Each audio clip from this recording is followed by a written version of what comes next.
Podcast में राज ने जो ब्लंडर किया था सबसे पहले हम वो देख लेते हैं। But that doesn't mean that you are not aware of this. You are what? I'm sorry, I don't get it. Aware of the fact that Supreme Court has a hearing against you on March 3rd. Absolutely not. There was no such hearing. There was no such hearing. Supreme Court has said this.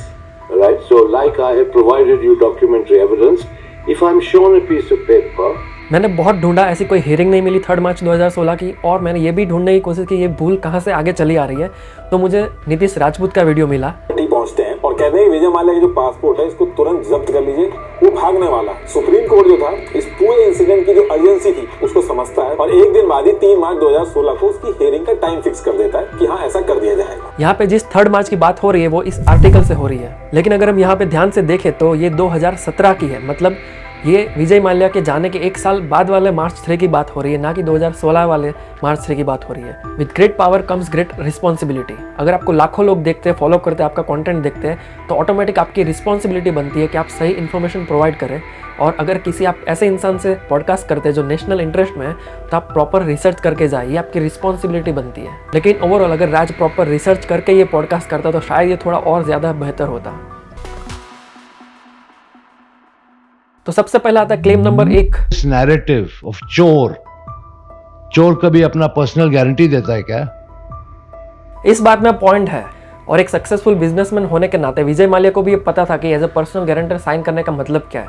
इसका मतलब है कि वो चाहे India में रहे या बाहर रहे, वो लोन चुकाए या ना चुकाए, एट द एंड अगर वो पैसा नहीं देता है तो उसकी सारी प्रॉपर्टीज पर्सनल भी सीज होगी और उससे बैंक अपना पैसा रिकवर करेगी। तो उससे लगता है हमें कि हाँ शायद उसका इंटेंशन होगा पे करने का। लेकिन एक बड़ी ही इंटरेस्टिंग चीज़ मुझे हाथ लगी है, जो विजय माल्या ने मोदी को लेटर लिखा था उसमें भी उसने मेंशन किया है कि 2013 में उसने बॉम्बे हाई कोर्ट में अपील की थी अपनी पर्सनल गारंटी को इनवैलिड साबित करने के लिए। मतलब वो नहीं चाहता था कि मैं अपने पर्सनल पैसे से लोन की पेमेंट करूं और उसको इनवैलिड साबित करना चाहता था। तो स्टोरी ये है कि किंगफिशर एयरलाइन ने 2000 के पास से अपने कई लोन्स को डिफॉल्ट करना शुरू कर दिया था। तो सारी बैंक्स ने मिलकर एक MDRA बनाया जिससे किंगफिशर एयरलाइन को हेल्प की जाए और फाइनेंशियल रिकंस्ट्रक्शन किया जाए कि कैसे हेल्प करें। मतलब MDRA का पर्पस ये था कि कुछ लोन्स के बदले बैंक्स शेयर ले लेगी, कुछ लोन्स के बदले प्रॉपर्टी ले लेगी, कुछ लोन्स की पेमेंट की डेट आगे बढ़ा देगी, फंड चाहिए तो और देगी। RBI ने भी इस MDRA को अप्रूवल दिया और एक लेटर लिखा बैंक्स को, उसमें लिखा था कि आप जो भी हेल्प कर रहे हो उसमें किंगफिशर एयरलाइंस की फाइनेंशियल कंडीशन को ध्यान में रखते हुए हेल्प करना है आपको। अगर कोई पर्सनल गारंटी देता है तो उसको ध्यान में नहीं लेना है और MDRA को ये सारा काम 120 दिन में खत्म करना होगा। लेकिन विजय माल्या ने हाई कोर्ट में ये क्लेम किया कि लास्ट डेट पे SBI ने इस प्लान को अप्रूव करने से मना कर दिया, साइन करने से मना कर दिया, और विजय माल्या को कहा कि अगर तुम पर्सनल गारंटर बनते हो तो ही हम ये साइन करेंगे। तो विजय माल्या ने कहा कि मैंने प्रेशर में आके लास्ट डेट पे वो signature as a personal guarantor कर दी थी। तो बेसिकली मैंने प्रेशर में आके ये सिग्नेचर किए थे एज ए पर्सनल गारंटर, तो इसको इनवैलिड घोषित किया जाए। इस बात की अपील विजय माल्या ने UK के कोर्ट में भी की थी, लेकिन वहां पे भी इंडियन लॉयर ने ये सारे एविडेंस प्रोवाइड करके मामला अपने पक्ष में कर लिया था। और इस डॉक्यूमेंट में आप UK की कोर्ट का जजमेंट पढ़ सकते हो। मुझे नहीं लगता कि कोई भी बिजनेसमैन इतनी बड़ी रिस्क लेगा कि मैं बाद में जाके उसको इनवैलिड साबित करवा दूंगा। तो हो सकता है 2010 में शायद उसका इंटेंशन होगा पे करने का, ओवर कॉन्फिडेंस में उसने साइन कर दिया होगा कि सब कुछ ठीक कर दूंगा। लेकिन 2013 में जब कंपनी की हालत बहुत ख़राब हो गई, कोई रास्ता नहीं था, तब उसको लगा कि अब पैसे किंगफिशर के अकाउंट से नहीं, मतलब मेरे अकाउंट से भी मुझे पे करना पड़ेगा, शायद प्रॉपर्टी भी बेचनी पड़ेगी। तब जाके उसमें ये इंटेंशन आया होगा कि मैं हाई कोर्ट में अपील करता हूँ, ये पर्सनल गारंटी को ही इनवैलिड साबित करवा देता हूँ। तो यहाँ पे इंटेंशन था भी और बाद में नहीं भी, ये मेरा मानना है। Claim number 2। विजय माल्या कहता है कि उसने IPL की RCB टीम, फॉर्मूला 1 की टीम और एयर डेक्कन एयरलाइंस लोन के पैसों से नहीं खरीदी है। RCB की ओनर कंपनी यूनाइटेड स्पिरिट्स है और फॉर्मूला 1 की टीम की owner company orange India holding limited है, और उसका पेमेंट भी इसी कंपनी ने किया था, ना कि किंगफिशर एयरलाइन ने। लेकिन ED और CBI ने अपनी चार्जशीट में फाइल किया है कि 15.9 करोड़ रुपीस किंगफिशर के डॉयचे बैंक से पे किए गए थे, जो SBI के लोन सैंक्शन अमाउंट से मिले थे।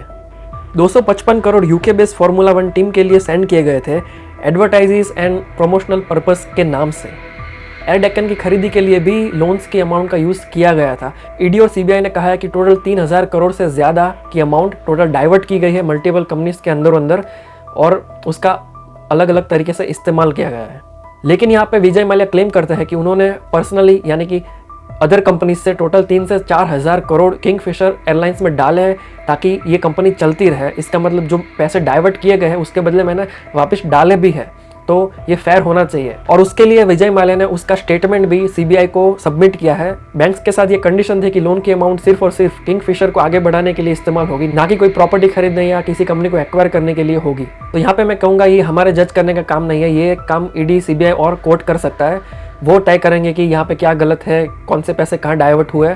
ये विजय माल्या या हम कोई डिसाइड नहीं करेंगे, ये कोर्ट डिसाइड करेगी। क्लेम नंबर 3, विजय माल्या का क्लेम है कि गवर्नमेंट उसको पॉलिटिक्स के लिए यूज़ कर रही है। पहले कांग्रेस ने यूज़ किया, फिर बाद में बीजेपी ने यूज़ किया, और मीडिया वालों ने भी उसको बहुत चढ़ा बढ़ा के बता के उसको एक विलन बता दिया, जबकि ऐसी कोई बड़ी बात थी नहीं। विजय माल्या ने पॉडकास्ट में और अपनी एक ट्वीट में भी ये कहा था पहले कि देखो कैसे इन 13 कंपनियों के टोटल 2,84,980 करोड़ रुपए माफ़ कर दिए हैं। मतलब उसके तो सिर्फ 9,000 करोड़ थे, यहाँ पे 2,84,000 करोड़ से भी ज़्यादा पैसे रुपए माफ़ कर दिए कई सारी कंपनीज के इंडिया में लोन के पैसे। और इन सभी कंपनीज का हेयर कट यानी कि कितने परसेंट लोन माफ़ की गई है, वो 20% से 95% तक उनकी लोन की अमाउंट बैंक्स ने माफ़ कर दी है। तो मेरे केस में क्यों 1 रुपया भी माफ़ नहीं हो रहा है? मैंने कई बार सेटलमेंट की ऑफ़र की, 100% सेटलमेंट की भी ऑफ़र की, लेकिन फिर भी कोई एक्सेप्ट नहीं कर रहा है, सब इसको इग्नोर कर रहे हैं। यहाँ पे क्लियरली मुझे पॉलिटिकली टारगेट किया जा रहा है। यहाँ पे अगर मैं मेरा ओपिनियन दूँ तो ये काफ़ी टाइम से चल रहा है इंडिया में कि कुछ कंपनियाँ बड़ी बड़ी लोन ले लेती है और फिर सबको कट दे देती है, पार्टीज़ को चंदा के नाम पे चंदा दे देती है, बैंक्स मैनेजर्स को भी थोड़ा कट मिल जाता है और बाद में उनका लोन माफ़ कर दिया जाता है और इस तरह से सब खुश हो जाते हैं। लेकिन यहाँ पे सवाल ये है कि विजय माल्या के केस में ऐसा क्यों नहीं हुआ? क्यों विजय माल्या भी पैसा दे सकता था और अपनी लोन माफ़ करवा सकता था, ऐसा क्यों नहीं हुआ? तो मेरा ऐसा मानना है कि किसी ने मांगे होंगे पैसे उससे, और शायद ये जेन्युइन बिजनेस फेलियर होगा जिसकी वजह से कंपनी के पास पैसे नहीं होंगे विजय माल्या के पास, और उसने उतने पैसे नहीं दे पाए होंगे या नहीं दिए होंगे या ना बोल दिया होगा। तो शायद उन लोगों को बुरा लग गया होगा और उसके बाद देखा होगा कि कैसे ये बड़ी बड़ी पार्टियां कर रहा है, मौज से घूम रहा है, लेकिन जब हमको पैसे देने की बात आए तो उसके पास पैसे नहीं है, तो हम भी उसकी लोन माफ़ नहीं करेंगे। ऐसे करके उसको पॉलिटिकली टारगेट किया गया होगा। शायद मीडिया को भी ये इंस्ट्रक्शन दी गई होगी कि इसको करो, बदनाम करो, ऐसा हो सकता है। नितिन गडकरी ने भी अपने एक इंटरव्यू में कहा था कि इनकी सारी कंपनियां कई सालों से, 50 सालों से सारी लोन्स की पेमेंट टाइम से कर रही थी, और उनमें से कोई एक कंपनी फेल हो जाए तो हमें एज ए उसको बिजनेसमैन उसको बदनाम नहीं करना चाहिए और उसको सपोर्ट करना चाहिए। यानी आपको 50 साल जो बैच भरता है, सब देता है, वो ठीक है, और एक बार अगर वो डिफॉल्ट हो गया तो तुरंत सब फ्रॉड हो गया, ये मानसिकता ठीक है। और यूके की कोर्ट में भी उसने सबमिट किया था कि उसका केस इंडिया में पॉलिटिकली मोटिवेटेड हो गया है और उसको स्पेसिफिकली टारगेट किया जा रहा है और उसको फेयर ट्रायल की उम्मीद नहीं है इंडिया की कोर्ट से, और उस रीजन से उसका एक्स्ट्राडिशन अप्रूव ना किया जाए। लेकिन उसके सामने कई ऐसी कंपनीज हमारे देश के अंदर है जिसकी करोड़ों लाखों करोड़ों की लोन्स माफ हो जाती है। क्लेम नंबर 4, विजय माल्या का कहना है कि वो लीगली देश के बाहर गए थे, इलीगली नहीं गए थे, उस पर कोई रोक नहीं लगी थी देश के बाहर जाने की, और वो आते जाते रहते थे। और उसकी एक जेन्युइन मीटिंग थी जिनीवा में, जो फार्मूला 1 की उसकी टीम थी उससे रिलेटेड एक मीटिंग थी, उसको अटेंड करने के लिए वो 2 मार्च को देश छोड़ के गए थे। और जाने से पहले तब के फाइनेंस मिनिस्टर अरुण जेटली को पार्लियामेंट में मिल के गए थे और उनको बता के गए थे कि मैं मेरी मीटिंग के लिए जा रहा हूँ यूके में, और बैंक्स को बोलो कि मेरे साथ सेटलमेंट करें, ऐसा थोड़ी बातचीत करके गए थे। उसकी मीटिंग जेन्युइन थी, ये बात प्रूव करने के लिए विजय माल्या ने एक एफिडेविट भी सबमिट किया था, और उसमें एज ए एविडेंस एफआईए का एक ईमेल था और मीटिंग की कुछ मिनट्स भी थी, और ये होने वाली मीटिंग की डेट्स लास्ट 2015 के दिसंबर में ही तय हो गई थी, ये भी मेंशन है। और ये एफिडेविट में कितनी सच्चाई है, क्या सही है क्या गलत है, ये कोर्ट डिसाइड करेगी, हम नहीं। और अगर वो जिनीवा की मीटिंग जेन्युइन थी तो वो अटेंड करके वापस आया क्यों नहीं? तो यहाँ पे मैं मेरी पर्सनल अंडरस्टैंडिंग से कहने की कोशिश करूँ तो हो सकता है कि उस टाइम पे उसके शेयर्स की प्राइस इतनी ज़्यादा नहीं थी कि वो पे कर पाए सारे सेल करके, प्लस उसको भी पता था शायद कि उसने जो मनी डाइवर्ट की है अलग अलग कंपनी में, वो शायद बाद में प्रूव होगा और शायद उसको जेल भी हो सकती है। उसको शायद ये भी होप रही होगी कि शायद बैंक सेटलमेंट के लिए रेडी हो जाएगी। और सबसे बड़ा रीज़न वापस ना आने का मुझे जेल ही लगता है, क्योंकि उसकी ऐसी लाइफस्टाइल रही है कि उसको जेल में थोड़ा भी पसंद नहीं आएगा। और उसने यूके की कोर्ट में भी अपील की थी कि इंडिया की जेल की हालत बहुत ख़राब है, बहुत पुराने ज़माने की जेल है, और वहाँ पे बेसिक मानवीय अधिकार वाली बेसिक फैसिलिटी भी नहीं मिलती, ऐसी जेल्स है, तो वो नहीं चाहता कि वो इंडिया जाए और वहाँ की जेल में रहे। तो बेसिकली विजय माल्या ये कोशिश कर रहा है कि जब तक इंडिया की जेल अवॉइड हो सके करो। और उस पार्लियामेंट में अरुण जेटली के साथ की मीटिंग की बात करें तो पहले अरुण जेटली ने इनकार कर दिया था कि नहीं, मेरे साथ ऐसी कोई मीटिंग नहीं हुई थी। लेकिन कांग्रेस के एक मेंबर पीएल पुनिया ने कहा कि नहीं, मैंने देखा था अपनी आंखों से, 15 मिनट तक ये लोग बात कर रहे थे, आप चाहे तो सीसीटीवी चेक करवा लो। तो फिर अरुण जेटली ने बाद में एक्सेप्ट किया कि कि हाँ थोड़ी देर के लिए अनऑफिशियली चलते चलते उसने मेरे से बोला था कि मैं जा रहा हूँ एक मीटिंग के लिए और बैंक्स को कहो कि मेरे साथ सेटलमेंट कर लें। उस टाइम पे बीजेपी और सीबीआई पे भी आरोप लगे थे कि उन्होंने ही हेल्प की है विजय माल्या को भगाने में, क्योंकि सीबीआई ने एक लुकआउट सर्कुलर नोटिस जारी किया था जिसमें लिखा था कि विजय माल्या को देश से बाहर जाने ना दिया जाए। लेकिन सीबीआई के जॉइंट डायरेक्टर ए.के. शर्मा ने वो लुकआउट नोटिस एडिट करवाया था और उसमें एडिट करके ये लिखा गया था कि जाने दे सकते हैं, लेकिन जब जाए तो वो कहाँ जा रहा है ऐसा इमिग्रेशन ऑफिस को सीबीआई को इन्फॉर्म करना होगा और उसको रोकना नहीं है। तो ये ए.के. शर्मा जो है, अरुण कुमार शर्मा, ये बहुत सारी केसेस में इन्वॉल्व है, कंट्रोवर्सीज में इन्वॉल्व है। जहाँ जहाँ नरेंद्र मोदी और अमित शाह का केसेस हुए हैं उस सभी में अरुण के शर्मा भी इन्वॉल्व है। तो ये तीनों कॉम्बिनेशन जहाँ भी हो वहाँ पे कुछ भी गड़बड़ होने के चांस है, ऐसे लोगों का कहना था। और इसीलिए बीजेपी पर भी आरोप लगे थे कि बीजेपी ने ही भगाया है विजय माल्या को देश के बाहर। तो कुल मिला के यहाँ पे सरकार पे दोनों तरफ से आरोप लग रहे हैं कि एक तरफ ये भी कहा गया था कि उन्होंने भगाने में मदद की और दूसरी तरफ विजय माल्या भी कंप्लेन करता है कि इन्होंने मुझे पॉलिटिकली टारगेट किया। यानी कि ये दोनों कॉन्ट्राडिक्टरी है। शायद ये भी हो सकता है कि जिसने भगाया हो उसके भागने के बाद मन बदल गया हो किसी कारण और उसके बाद उन्होंने ये तय किया कि इसको विलन बनाना पड़ेगा अब और उसको पॉलिटिकली यूज करना पड़ेगा। तो इन सब बातों में कितनी सच्चाई है ये कोई प्रूव नहीं कर सकता। ये राज मोदी, अमित शाह, ए.के. शर्मा और विजय माल्या के साथ ही जाएगा। क्लेम नंबर 5, विजय माल्या ने क्लेम किया कि 2008 में जो मंदी आई थी पूरी दुनिया में उसके कारण उनकी एयरलाइंस लॉसेस की डायरेक्शन में गई। विजय माल्या ने नरेंद्र मोदी को एक लेटर लिखा था, उसमें भी उसने ये सारे रीजन मेंशन किए थे, जैसे कि क्रूड ऑयल का भाव बहुत बढ़ गया था, डॉलर के सामने रुपीस का भाव गिर गया था, एयरपोर्ट के चार्जेस में बढ़ोतरी हो गई थी, उनके V2500 एयरक्राफ्ट इंजन्स में प्रॉब्लम्स की वजह से उड़ा नहीं पा रहे थे। और उस विजय माल्या ने पॉडकास्ट में भी कहा और उस लेटर में भी लिखा मोदी को कि जब एयर इंडिया को लॉस हो रहा था उसी साल तो गवर्नमेंट ने उसको 35,000 करोड़ की हेल्प की और मुझे ज़रा भी हेल्प नहीं मिली थी। ये सारे रीजंस मैं किंगफिशर एयरलाइन के लॉसेस के लिए वैलिड रीजन मानता हूँ। लेकिन उसके आगे भी विजय माल्या कहते हैं कि वो तब के फाइनेंस मिनिस्टर प्रणब मुखर्जी के पास गए थे और उन्होंने बोला था कि किंगफिशर एयरलाइंस को मैं डाउन साइज करना चाहता हूँ क्योंकि उसको बहुत लॉस हो रहा है। तो प्रणब मुखर्जी ने कहा कि नहीं, तुम डाउन साइज मत करो, उससे इकोनॉमी को काफ़ी फ़र्क पड़ेगा, बहुत सारी जॉब चली जाएगी और ट्रांजैक्शन भी रुक जाएंगे। तो मैं सजेस्ट करता हूँ कि तुम चालू रखो, बैंक्स तुम्हें हेल्प करेगी। लेकिन विजय माल्या यहाँ पे पढ़े लिखे थे, यूएस में भी पढ़ाई की थी और बहुत अच्छे बिजनेसमैन भी थे जिन्होंने किंगफिशर को बहुत ऊंचाई तक पहुँचाया था। उनको पता था कि डाउन साइज करना है, फिर भी उन्होंने प्रणब मुखर्जी की बात सुन ली और बैंक हेल्प करेगी ऐसा सुनकर उन्होंने और भी लोन्स लेना चालू कर दिया। ओवर कॉन्फिडेंस में उन्होंने सोचा कि मैं सब कुछ ठीक कर दूंगा।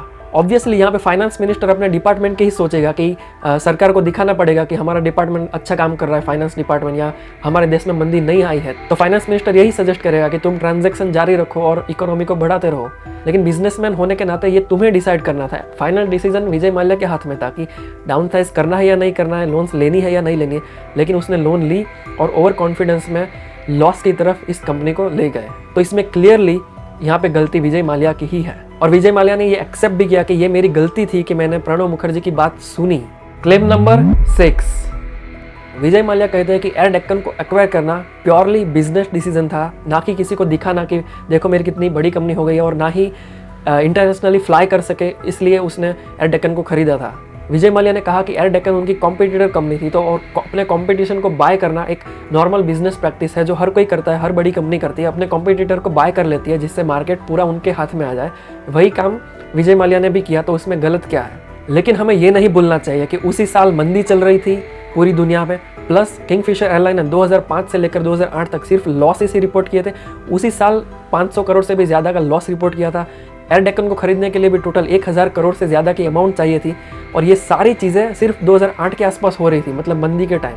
तो अपने कॉम्पिटिटर कंपनी को खरीदना एक वैलिड रीज़न हो सकता है, लेकिन मंदी के टाइम जब आपकी कंपनी लॉस में चल रही है, जब आप लोन ले रहे हो, तब जैसे उसने किंगफिशर बियर को ऊपर लाया वैसे ही किंगफिशर एयरलाइन को भी वो ऊपर लाएगा। ऐसे ही ओवर कॉन्फिडेंस में उसने ये काम किया और यहाँ पे क्लियरली एयर डेक्कन को एक्वायर करना मंदी के टाइम उसकी गलती थी, ना कि एक गुड बिजनेस डिसीजन था। क्लेम नंबर 7, विजय माल्या का कहना है कि मैंने कई बार सेटलमेंट की ऑफर की बैंक्स को, लेकिन उन्होंने कभी एक्सेप्ट नहीं किया और फिर भी मुझे विलफुल डिफॉल्टर डिक्लेयर किया गया और मुझे चोर बोला जा रहा है। तो सेटलमेंट के रिक्वेस्ट की बात सच है। अगर आप ट्विटर अकाउंट चेक करोगे विजय माल्या का, तो 100 से ज़्यादा आपको ट्वीट मिलेगी जिसमें ये ऑफर कर रहा है कि मैं सेटलमेंट के लिए रेडी हूँ। और 2016 में भी उसके देश छोड़ने के कुछ टाइम बाद भी उसने सुप्रीम कोर्ट में ये फाइल किया था, सेटलमेंट की रिक्वेस्ट फाइल की थी, लेकिन बैंक ने एक्सेप्ट नहीं की थी। लेकिन हमें यहाँ पे ये भी देखना पड़ेगा कि लोन की टोटल प्रिंसिपल अमाउंट 5,000 करोड़ से ज़्यादा थी और इंटरेस्ट के साथ टोटल मिला के ये 9,000 करोड़ के आसपास टोटल अमाउंट होती है। उसके सामने विजय माल्या ने सिर्फ 4,400 crore as a settlement offer किया था और इसलिए बैंक ने कहा था कि नहीं, हम पूरी अमाउंट लेंगे क्योंकि तुम्हारे पास कैपेसिटी है पे करने की और हम पूरी इंटरेस्ट के साथ ही अमाउंट एक्सेप्ट करेंगे, तभी सेटलमेंट करेंगे। 4,400 करोड़ में हम सेटलमेंट नहीं करेंगे। यहाँ पे भी बैंक्स का एक्सेप्ट नहीं करने के पीछे यही रीज़न था कि वो चाहता तो पे कर सकता था अपनी दूसरी कंपनी से या, और उसकी लाइफस्टाइल देख के बैंक्स वालों को होता था कि नहीं, इसके पास तो हम पे करवाएंगे, और इसीलिए बैंक्स ने उनको विलफुल डिफॉल्टर यानी कि जानबूझकर पे नहीं कर रहे ऐसा घोषित किया। बाकी सारी कंपनीज की सेटलमेंट एक्सेप्ट हो जाती है, लेकिन विजय माल्या की एक्सेप्ट नहीं हो रही थी, तो कुछ भी कारण हो सकता है, हमें कभी पता नहीं चलेगा। क्लेम नंबर 8, एक और क्लेम किया था विजय माल्या ने पॉडकास्ट में कि लोन की अमाउंट तो सिर्फ 6,200 करोड़ है, तो फिर ये 9,000 करोड़ का आंकड़ा कहाँ से आया।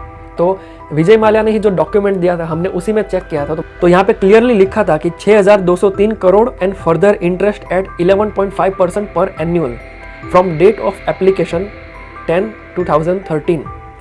मतलब 2013 से लेकर 2016-17 तक जो ब्याज हुआ है वो भी जोड़ा जाएगा, तो उसकी टोटल रकम आप चेक करें 6,203 करोड़ प्लस इंटरेस्ट, तो ये 9,000 करोड़ के आसपास हो जाती है। तो 9,000 करोड़ का आंकड़ा 2016-17 में सही था।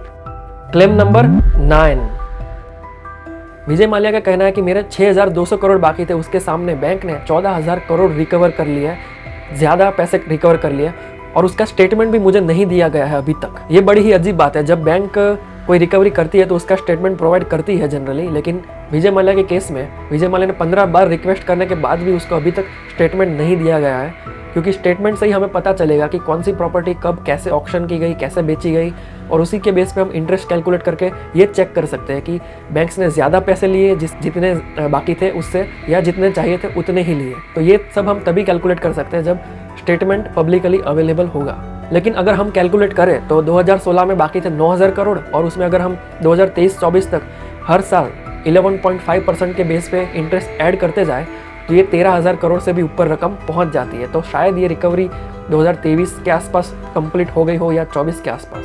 फाइनल तो हमें तभी पता चलेगा जब ये स्टेटमेंट पब्लिकली अवेलेबल होगा। और एक बात, ये सारे पैसे जो है वो बैंक ने विजय माल्या से रिकवर किए, मतलब उसकी प्रॉपर्टीज फ्रीज करके शेयर्स बेच के रिकवर किए, ना कि विजय माल्या ने सामने से दिए कि ये लो मेरे पैसे। इसीलिए शायद उसको चोर का टैग अभी तक किसी ने वापस नहीं लिया है। यहाँ पे ये हो सकता है कि पहले उसका इंटेंशन नहीं था या वो पे नहीं कर पा रहा था, क्योंकि उसकी सारी प्रॉपर्टीज और शेयर्स की प्राइस बहुत कम थी, जो इस डॉक्यूमेंट में लिस्टेड है, जो इसकी टोटल अमाउंट होती है 2012 के भाव के हिसाब से 1571 करोड़ के आसपास। शायद तब इन सभी प्रॉपर्टीज और शेयर्स से रिकवरी नहीं हो पाती, और शायद इसीलिए बैंक्स ने अभी पिछले कुछ सालों में ये सारी रिकवरी की जब प्रॉपर्टीज और शेयर्स के भाव ज़्यादा हो गए हैं, और शायद इसीलिए 14,000 करोड़ की रिकवरी पॉसिबल हुई है। क्लेम नंबर 10, विजय माल्या का कहना है कि सैलरीज इसलिए नहीं पे की थी क्योंकि किंगफिशर एयरलाइन के पास पैसे ही नहीं थे, और मैं चाहता था कि मेरी यूनाइटेड ब्रूवरीज कंपनी से मैं पेमेंट करूं, लेकिन मेरी कंपनी के 260 करोड़ रुपए कर्नाटक हाईकोर्ट ने फ्रीज करके रखे थे, और उसके लिए मैंने अपील की हाईकोर्ट में कि प्लीज़ ये मनी रिलीज करो ताकि मैं अपने एम्प्लॉयज़ की सैलरी दे सकूँ। लेकिन जो ये 17 बैंक्स है उन्होंने कहा कि नहीं, इस पैसे पे हमारा अधिकार है सबसे पहले, ना कि इन एम्प्लॉयज़ का। सिर्फ यही नहीं, 2018 में विजय माल्या ने मीडिया स्टेटमेंट रिलीज किया था, उसमें भी उन्होंने ये बात मेंशन की है कि 1280 करोड़ कर्नाटक हाईकोर्ट में फ्रीज करके रखे हुए हैं, जिससे सैलरी पे की जा सकती है। ऐसी उसने रिक्वेस्ट भी की थी हाईकोर्ट से। इतना ही नहीं, ये भी लिखा है स्टेटमेंट में कि उसके कई एम्प्लॉयज़ 20-30 साल से काम कर रहे हैं और बहुत विश्वासु है, और मैंने हमेशा एम्प्लॉय के बारे में सोचा है, और ऐसा कभी भी नहीं हुआ कि मैंने उनकी सैलरी नहीं दी या उनके बारे में नहीं सोचा। लेकिन हमें ये नहीं भूलना चाहिए कि ये जो सैलरी बाकी वाला मैटर था वो 2012-13 का था, मतलब 15 महीने की सैलरी, 300 करोड़ सैलरी नहीं दी गई थी। यहाँ पे मैं मेरा ओपिनियन देना चाहूँगा कि किंगफिशर एयरलाइंस लॉसेस में चल रही थी, उसके पास पैसे नहीं थे। ऑफ कोर्स यहाँ पे विजय माल्या चाहते तो अपनी दूसरी कंपनी से भी पे कर सकते थे, लेकिन यहाँ पे वो दूसरी कंपनी के शेयर होल्डर्स कंप्लेन करेंगे कि हमारी कंपनी के पैसे किसी दूसरी कंपनी के एम्प्लॉयज़ की सैलरी पे करने में क्यों खर्च किए जा रहे हैं। हम यहाँ पे वेट कर रहे हैं कि कम हमारे शेयर के प्राइस बढ़े और तुम पैसे निकाले जा रहे हो। तो एक तरह से ये वैलिड रीज़न नहीं होगा कि दूसरी कंपनी से पे करना। मोरली आप कर सकते हो अगर करना चाहो तो। 2015 में 60th बर्थडे पे इतनी ग्रैंड बर्थडे पार्टी ना रखता, क्योंकि उसमें भी करोड़ों खर्च हुए होंगे। तो वो चाहते मोरली तो थोड़े थोड़े करके पैसे चुका सकता था, कईयों की सैलरी चुका सकता था, लेकिन उन्होंने नहीं की। इसी के साथ आते हम नेक्स्ट क्लेम पे, उनके 60th बर्थडे की बात पे 2015 में विजय माल्या ने एक बहुत बड़ी ग्रैंड पार्टी रखी थी, बर्थडे पार्टी। उनका 60वां बर्थडे था दिसंबर में, और ये बहुत लोगों को चुभा था। मीडिया में भी, न्यूज़ मीडिया में बहुत इसकी बात हुई थी, और बहुत पॉलिटिशियन और कई लोगों को ये चुभा था कि खासकर एम्प्लॉयज़ को जिनको सैलरी नहीं मिली थी, कि हमें सैलरी नहीं दे रहा और ये करोड़ों की पार्टियाँ कर रहा है। तो यहाँ पे विजय माल्या का क्लेम है, कहना है कि किंगफिशर एयरलाइंस बंद हो गई थी, लेकिन मेरी दूसरी कंपनियां चल रही थी और उससे मैं कमा रहा था, तो मैं क्यों ना मेरे पैसों से मेरी बर्थडे पार्टी सेलिब्रेट करूं। लेकिन अगर उसने लोन का पैसे का इस्तेमाल किया है, डाइवर्ट करके दूसरी कंपनी में भेजा और वापस उसी कंपनी से अपना जीवन चला रहा है, ऐसा कुछ है, तो ये वैलिड रीज़न नहीं होगा। तो उसके लिए ईडी, सीबीआई और कोर्ट ये तय करेगी कि उसने कौन से पैसों का इस्तेमाल किया था अपनी बर्थडे सेलिब्रेट करने के लिए, हम नहीं। पॉडकास्ट के बाद लोगों का कहना है कि हमने मीडिया के जरिए एक साइड देखी थी, अब हमने विजय माल्या के साथ दूसरी साइड भी देख ली है, लेकिन ऐसा नहीं है। जो आपने मीडिया के थ्रू, जो आपने न्यूज़ चैनल्स के थ्रू देखा था, वो 25% साइड था। जो आपने विजय माल्या के मुंह से सुना या साइड से देखा, वो भी एक 25% है। जो कोर्ट, ईडी, सीबीआई प्रूव करेगी, वो एक 25% साइड है, और एक 25% साइड जो हमें कभी नहीं पता चलेगा, जो शायद विजय माल्या और सरकार या सीबीआई और ईडी और बैंक्स मैनेजर के साथ ही ये राज जाएगा। तो हमें मैक्सिमम 50% पता चल सकता है, बाकी का 50% हमें पता नहीं चल सकता। तो मैं यहाँ पे लोगों को सजेस्ट करूँगा कि हमें कोई ओवरऑल ओपिनियन नहीं बनाना चाहिए कि ये इंसान अच्छा है या बुरा है। हमें ईच इंडिविजुअल बातों पे उसको अलग से जज करना पड़ेगा, और अगर हमारे पास इनफ इन्फॉर्मेशन है तो ही उसको जज करना है। तो ये काम हमें कोर्ट पे छोड़ना चाहिए, ना कि हमें खुद जज करना चाहिए कि ये इंसान अच्छा है या बुरा है। तो और भी कई सारी बात हो सकती है, लेकिन मैंने कुछ सिलेक्टिव चीज़ों पे ही बात की, पब्लिक की अंडरस्टैंडिंग को ध्यान में रखते हुए। सिलेक्टिव से याद आया, इस पॉडकास्ट में विजय माल्या ने सिर्फ और सिर्फ सिलेक्टिवली अपने लिए जो पॉजिटिव बातें थी वही बताई, और जो भी नेगेटिव बातें थी वो उसने बहुत कम कोशिश की बताने की। सिर्फ एक ही बात उसने एक्सेप्ट की कि मुझे आप भगोड़ा बुला सकते हो, मुझे फ्यूजिटिव बुला सकते हो, बाकी कोई बातें उसने नेगेटिव नहीं की। यहाँ पे मैं एक और बात कहना चाहूँगा कि हमें ये भी नहीं भूलना चाहिए और हमें ये भी देखना चाहिए कि विजय माल्या की अमाउंट सिर्फ 9,000 करोड़ थी, लेकिन उससे भी ज़्यादा बड़े चोर हमारे देश के अंदर बैठे जिनकी लाखों करोड़ों की लोन माफ़ हो गई है, और हमें वो लोग याद भी नहीं रहते, और हमें सिर्फ विजय माल्या याद रहता है। तो न्यूज़ मीडिया का हम पर कितना ज़्यादा असर पड़ता है वो भी हमें समझना चाहिए, और हमें इन सभी चोरों को बिना किसी भेदभाव के एक ही नज़र से देखना चाहिए। अगर वीडियो इन्फॉर्मेटिव लगा हो तो प्लीज़ सब्सक्राइब, ये मेरी नई चैनल है, और मिलते हैं अगले वीडियो में।